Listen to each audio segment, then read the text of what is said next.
Permezz ta' ftehim bejn id-Dipartiment tal-Kura fil-Komunità u Teatru Malta, l-anzjani issa se jkollhom ċans jiżviluppaw it-talenti teatrali tagħhom. Fl-iffirmar ta' dan il-ftehim ġie spjegat kif huwa mmirat biex iżomm l-anzjani attivi billi jiżviluppaw it-talenti li forsi qatt ma setgħu jiżviluppaw meta kienu iżgħar. Il-kap eżekuttiv tad-Dipartiment tal-Kura fil-Komunità Renzo De Gabriele spjega kif dan il-ftehim se jwassal ukoll għal produzzjoni mtella mill-anzjani.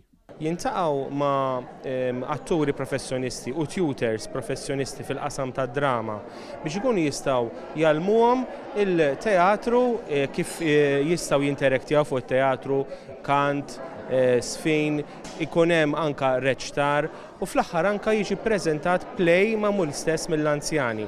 Il-Ministru għall-Anzjanità Attiva Michael Farrugia stqarr kif dan il-ftehim juri l-impenn tal-Gvern sabiex l-anzjani dejjem jibqgħu attivi.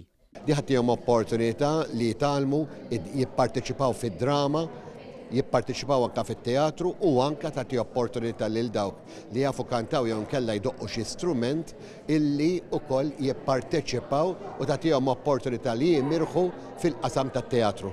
Intant il-Ministru għall-Kultura José Herrera stqarr kif dan il-ftehim iwessa d-drittijiet kulturali tal-anzjani u annota wkoll kif il-Gvern jemmen bil-fatti li l-kultura huwa dritt li jżomm il-moħħ ħaj u attiv.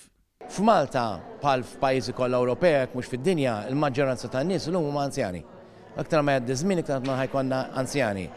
Allura sar indispensabbli li l-Gvern ikollu politika u viżjoni biex iżomm l-anzjani tagħna attivi. Kemm għal ġid tal-pajjiż, kif ukoll għall kwalità tal-ħajja tal-istess anzjani tagħna.